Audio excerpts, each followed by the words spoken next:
Hi friends, Matt Wilson here with another weekend video for you.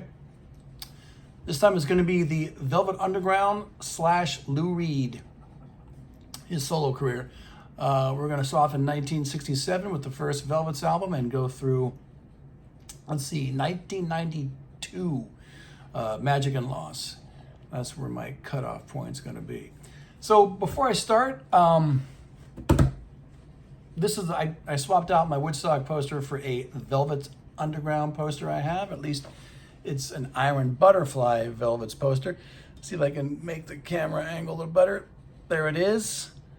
You see the butterflies, Iron Butterfly, and the velvet, which is underneath the butterfly. That's the Velvet Underground. So, okay, got that out of the way. I'm going to use this box as my starting point. This is what is it, 6 discs? Something like that. Let's see.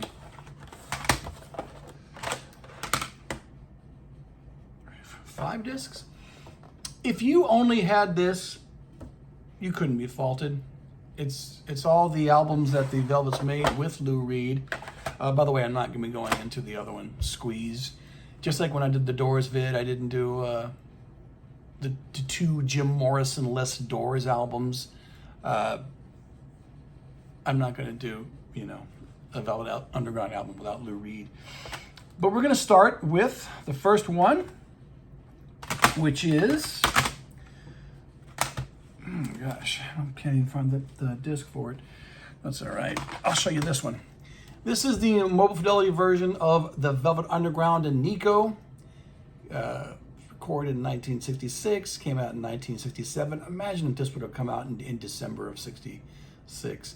But I'm not sure if they had Sunday Morning ready to go yet. So anyways, this is the album as we know it in 67. It is 11 songs, virtually all of them classic. Some of these have just become standards. So it has the Andy Warhol cover. In fact, the box set, which I showed you earlier, has a more accurate reproduction of the original cover. You could peel the banana peel down to see the pink phallic-like banana underneath. So that's what the original vinyl looked like. I also have, which I really recommend for the diehards, this box set. This is 6 discs just of material related to the first album. You get a couple discs of live material. You get rehearsals at Andy Warhol's factory. You get the album in mono and stereo. You even get Nico's Chelsea Girl album on here, and that's a really good album. I'll get to later on in this show when we do Nico. And then various recordings that they made when they were recording the album. That's what you really need. Okay. All right. The second album. It's White Light, White Heat. I guess I'll start off by showing you the Mobile Fidelity version. Guys, these are not audiophile recordings. So if you're listening to this stuff for the first time and you're going, God, this is not recorded well. It's the way that it was recorded. It's the way it's always sounded. There's no true mono mix of this, but there are mono, mixes of the singles. Yes, this album had singles. And you can get that stuff on this box set. This is it's the same kind of format as the box of this size for the first album, except this time there's only 3 discs. You get the album, you get additional material recorded there, which, later on appeared on the VU record in the 80s or another View. You get the stuff that was recorded in mono, and then you get more live stuff. So this is the best way to hear both of these albums, both of Velvet Underground, the first 2. Actually, make that the first 3, because I'm also going to promote this. This is their third album from '69. It is not the heavy guitar album that the second one was. It's a more sedate affair, but Lou Reed's songs are just outstanding. Well, Lou Reed's songs are outstanding on all of these albums. If he wrote it, it's good. You know, whether he sings it or not. If Nico is singing one of his songs on the first album, if Doug Yule is singing one of his numbers on this record, they're classic tunes, guys. This is 6 discs, so it's like the first box set for the first album. You get the record, you get the closet mix of the record, you get the promotional mono mix of the record, you get all those 1969 sessions, because they were gonna record another album after this, a fourth Velvet's LP after this album, but before Loaded. And those songs have, you know, been released in other formats, and, you know, stuff like Foggy Notion. One of these days, Lisa says, stuff again that was on 1985's VU and 1986's Another View. All right, VU especially is an essential Velvet's purchase. So you get a lot of that stuff here. And then you get a couple live discs again from the Matrix sessions too, which I'll get to when I'm done with Loaded. All right. Okay. Loaded. I had the double disc version of Loaded, but couldn't find it. Couldn't find the Quine tapes either. Really recommend that one. In fact, just since I brought it up, let's talk about the Quine tapes. Robert Quine, you know, later on, who played with Lou as a solo artist, recorded these Velvet's shows in '69, I want to say. Poorly recorded, but tremendous performances. Really recommend it, the Quine tapes. It's, you know, it's a little clamshell box. I bet you that was right next to my copy of the VU and my double disc Loaded and Another View, because I couldn't find any of those, folks. But I will show you what Loaded looks like. The CDs in this box set do not reproduce the artwork unless it's on the back. There you are. So you see the album right there, and that's has a square around it, and then bonus tracks. Another great album, another classic. Some people don't like it because Mo Tucker, the drummer, is not on there or whatever. But you know, who are we kidding? That's in terms of my favorite VU albums. I'm still gonna go with the debut with Nico as being my fave. In terms of my second favorite one, it's depending upon the day. It's either the third one or Loaded, with White Light, White Heat coming in last. It's still a great album, White Light, White Heat, but I just, for some reason, I play that one the least. Okay,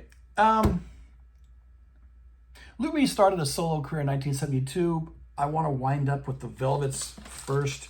Let's see what else I have not shown you. These are the Matrix tapes.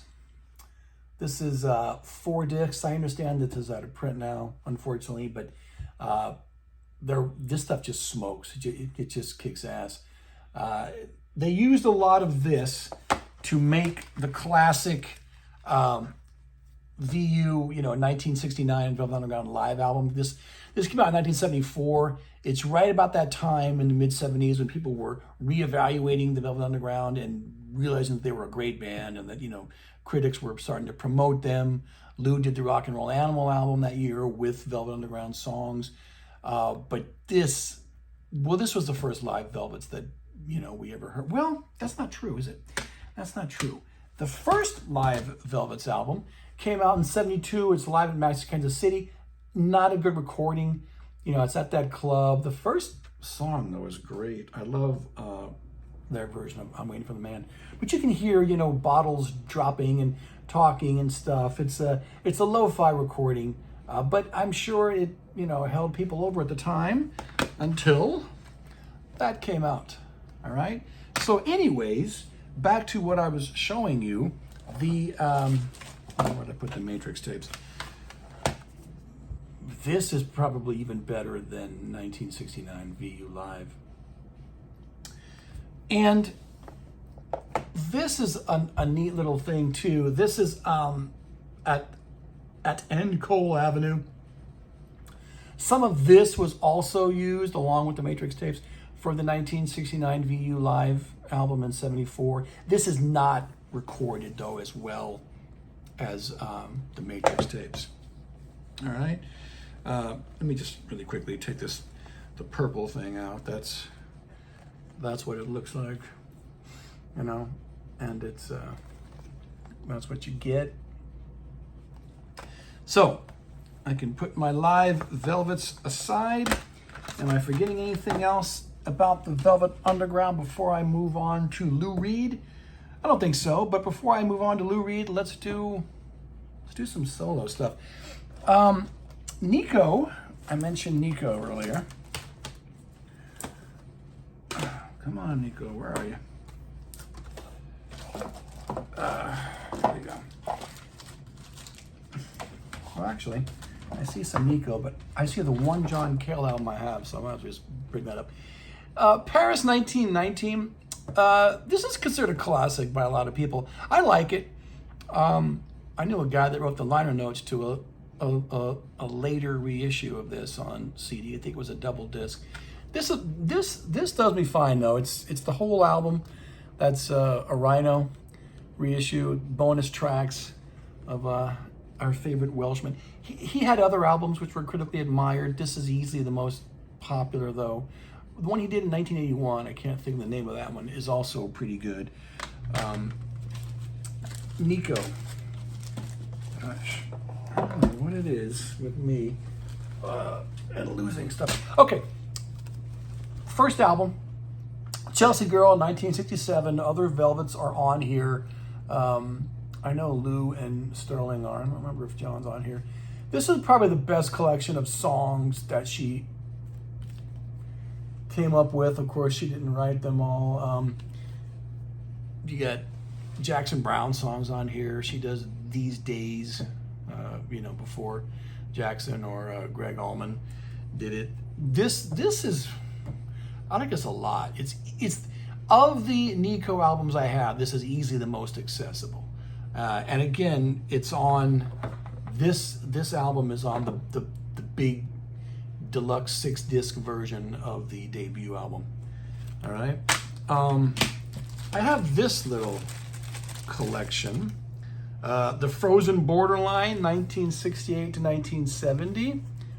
This is nice too. It gives you 2 of her better known albums, The Marble Index and what's it called again? Desert Shore. These are not easy listens, folks. This is avant-garde music, but fairly well known, in underground or punk, proto-punk circles, goth, You can just say that Nico was responsible for any number of, gothic musical subgenres. And she's a fascinating person. So these are albums 2 and 3. This is how I own them. Again, it's a Rhino release, the Frozen Borderline. This is the end. I think it came out in 74. Yes, it's the Jim Morrison. It's the Doors cover. She had a brief relationship with Jim Morrison. She wrote a song about him. I think it's on this album too. It's also pretty good. You can see I definitely liked her first album the best. But all of these albums are of interest. Another one I couldn't find today is one she did in 1974 with Kevin Ayers and John Cale. It's live. They're all just kind of doing their songs. I don't remember the exact title, but you know what I'm talking about. That's also pretty good. All right. I think it's under the Kevin Ayers banner though, because he was the one who put that show on. Anyways, so that does it with solo stuff until let's get to Lou Reed now. Okay, Lou Reed. Lou Reed. All right. What I'm going to show you, it's this box set which came out back in the 2010s. It has all of his material up through Mistrial, I want to say, remastered. I like it. That's what I'm going to, pull out here. This is Lou Reed. It's his first album. He went to England to record this. Mostly it's Velvet's songs that they recorded but weren't released at the time. I like it. It's a fine record. Any album of Velvet Underground songs, doesn't matter who sings them, it's going to be good. And this tends to be overshadowed because that same year, of course, the classic Transformer. He's still over there. David Bowie has kind of taken over his career, almost like a manager at that point. Here's an old RCA gold disc of Transformer. If you just want one Lou Reed album where you're going to know some of the songs, it's Transformer. I mean, it's got Walk on the Wild Side, it's got Perfect Day, it's got Vicious. There's not a bad song on here. It has a kind of a glossy sheen, though, which you might not really think is Lou Reed, but this is usually the first Lou Reed album that any of us buy. It's the first one I ever heard solo. So, here's a deluxe version, or it's not even a deluxe version of the first album that I had before I got that box set. Okay, also real good is 1973's Berlin. Berlin, to my ears, is another kind of masterpiece. It's kind of like this concept album of this couple in Germany who just their marriage crumbles and they come take the kids away from the wife at the end because she's sleeping around and is a junkie or something. And but the songs are great. He did this album with Bob Ezrin, who had worked with Alice Cooper Group and would later do The Wall with Roger Waters. And it's depressing, though, but it's classic Lou. It's like only he could do something like that and just have the balls to say, I don't care if this sells or not. This is what I want to do. Okay. 74, we got Rock and Roll Animal. I love this album. He's got, what was the guy's name? Dick Wagner, Steve Hunter, something like that. On guitars, two kind of classic rock guitar players who do a lot of hard rock riffing, especially during the intro to Sweet Jane, which was a radio hit. I heard that on the radio before I ever heard the loaded version. Lou has expressed his displeasure with the playing subsequently, but he was happy with it at the time, I guess. This is a kick-ass rock album, and it's got VU tunes on here, and that's why, as I said earlier, this, which came out in 74, and that 1969 VU live album, which came out the same year, are some of the reasons why people were reassessing them at that point. Love this album.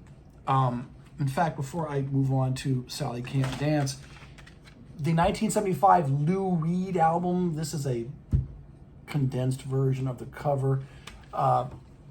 It was taken at the same, this was recorded at the same show or shows that gave us this. It could have just been a really good double album, but you got to get both to get, and I don't even know whether both these albums contain everything he played on that night or nights, whatever. But very good stuff. Also some Velvet songs on here. Okay, so back to 64, I'm sorry. Sally Can't Dance. This was a big seller for him. I think this was a top 10 album. I'm not crazy about it. It's okay, Kudos to Lou for trying new things. It doesn't sound like any previous Lou Reed album, but it also sounds like Lou, putting his foot in the commercial waters, hoping for another hit, a la Walk on the Wild Side. All right, so not one of my favorites, but not a bad album. Not gonna say that. Okay, so what are we at? 75, 76. Pull out the next batch here. Metal Machine Music. This is infamous. I wonder how many people who own this record have actually played the whole thing. I have a few times, but no more than 5. This is just literally an album of feedback. These are not songs. These are not This is Lou, flipping the bird to his record company for some reason or another. You can look it up online what the background story is. But it's, he, remember how earlier I was saying that, he would do an album like Berlin and he has the guts to do that and it's a depressing concept LP. This album is literally feedback. It's squallish noise, which will probably give you a headache, but that's his intent. And then he would give interviews where he would say, "Oh yeah, but there's actually melodies in there." And then later on he'd admit, "Did you actually listen to that? It's just crap." Well, I listened to it. So, but then again, that I would, right? But I would not run out and buy this separately. I've got it because it's in this box set, basically. Okay, so that's what, 75? I think Coney Island Baby, which is another really good one, also came out in late 75 or early 76. I'm going to say it's 75. This is one of his best albums, guys. He's just, delivering a solid set of songs like he hadn't done probably since Berlin, and there's no concept to this. He was with Rachel, his lover at the time, who was later on underwent surgery to become a woman. That was his great love, and then some of the stuff is dedicated to her. Solid record. Most Lou Reed albums, when he's really trying, succeed. Something to me, to my ear, something like Sally Can't Dance is a exception to that. This might be another exception though. Rock and Roll Heart came out in 76. It just does not stand out in any way to me. Right now, well, the font's too small. The title track is good, and I can barely even remember the other songs on it. So sometimes he would take a swing and miss, but he was still a fascinating guy.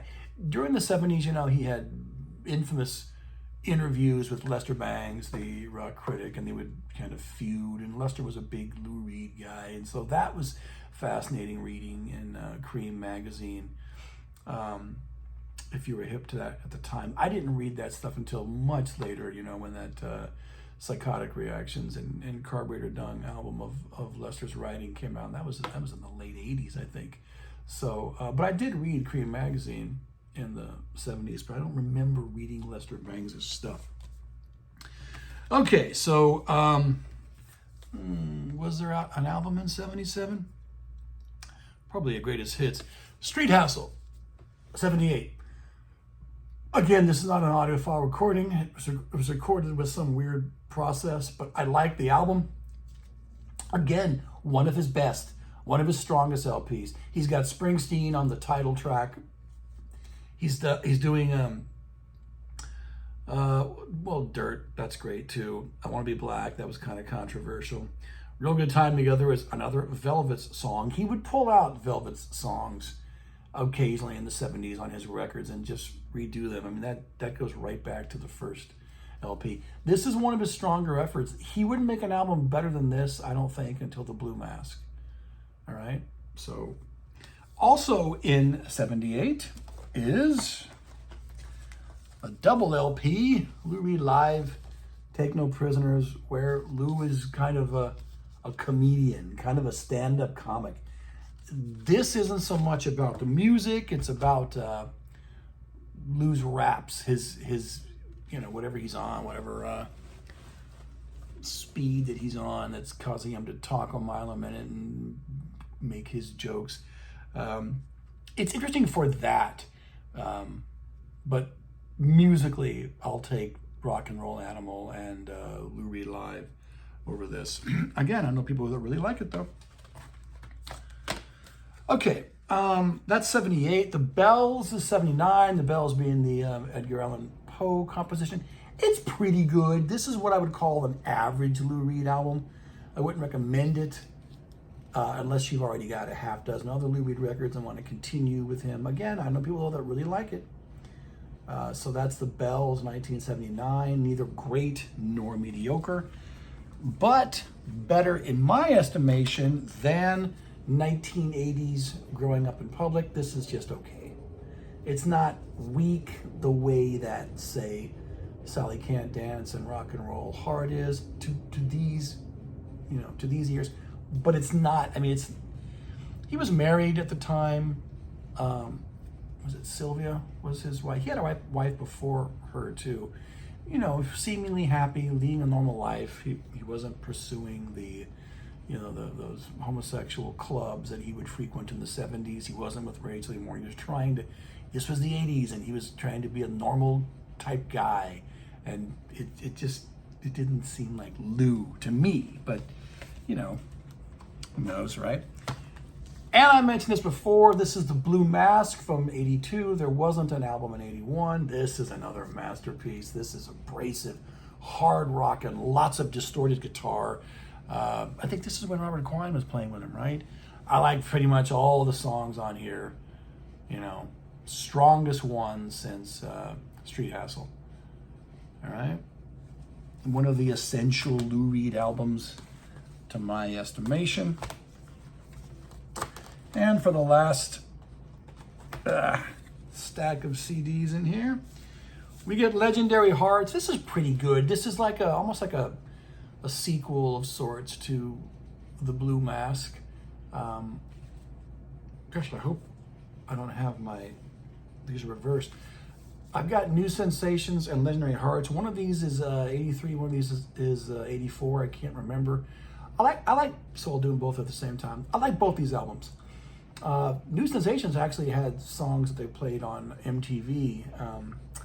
I Love You, Suzanne. I remember seeing that one. And did I miss out my red joystick? Oh, well, I thought that was on here. Anyways, both of these are pretty strong albums. Neither one gets a lot of acclaim, because they're not classic Lou Reed records, but they're good. If you were a Lou fan, he wasn't disappointing at this time. And the last one in the box is 1986's Mistrial, one of his worst.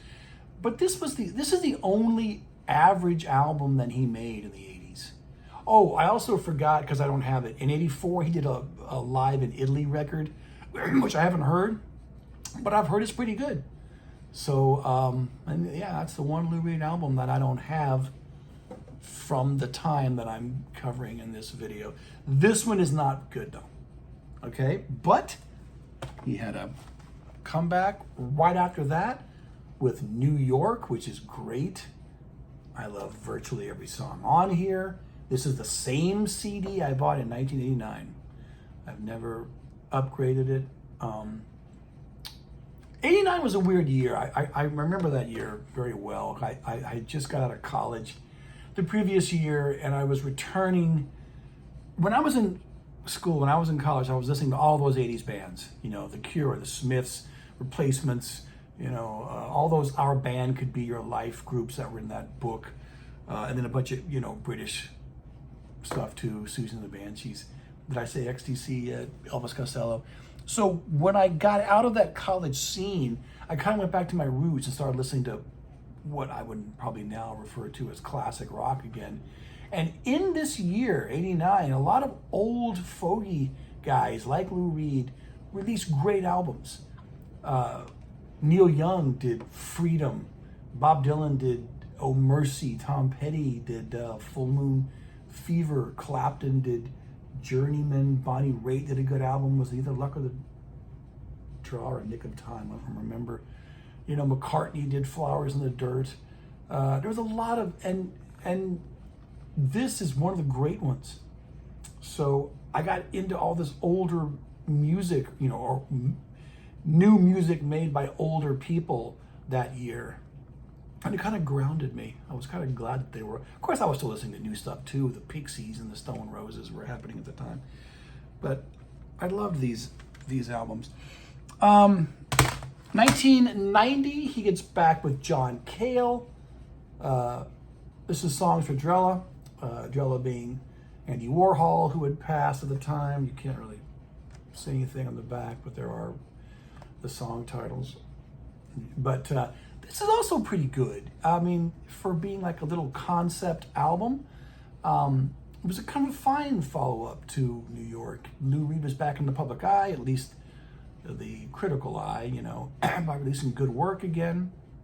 But he had never not released good work. Just because Mistrial was a weak album, I like every other 80s album that he did. So I think this is just another strong Lou record, and you get to see him, you know, or hear him with John again. And the last one I'm going to do is of Magic and Lost. That's 1992. I saw him live at this time in a nice little theater in San Diego, and he did this whole album. And then for an encore, he did some of his older stuff, you know. But his friend Doc Pomus had died of cancer, so that informs this record. I like most of the songs. Kind of like Neil Young, he was on a comeback at this time, and that's why I think this is a good time to end it. He didn't do another album after this for years until the late 90s. He also got back with the original Velvet Underground in the early 90s, which, you know, I never saw those shows or anything. I can't, but I'm not too impressed with the live stuff that I've heard from that record. So, okay. So I do believe, unless I'm forgetting something, that I show. Oh, here's a nice little 3-disc box set covering the Arista years. I got this back in the early 90s before I had all of his albums. So it was nice for me. It was remastered. There's still stuff on here you can't get anywhere else. But I like it. This is the way he's posed here is almost exactly how he looked when I saw him live in the early 90s. Or maybe memory is not serving me well, but anyways. So I think that's it. I'm not forgetting anything. I showed you the poster.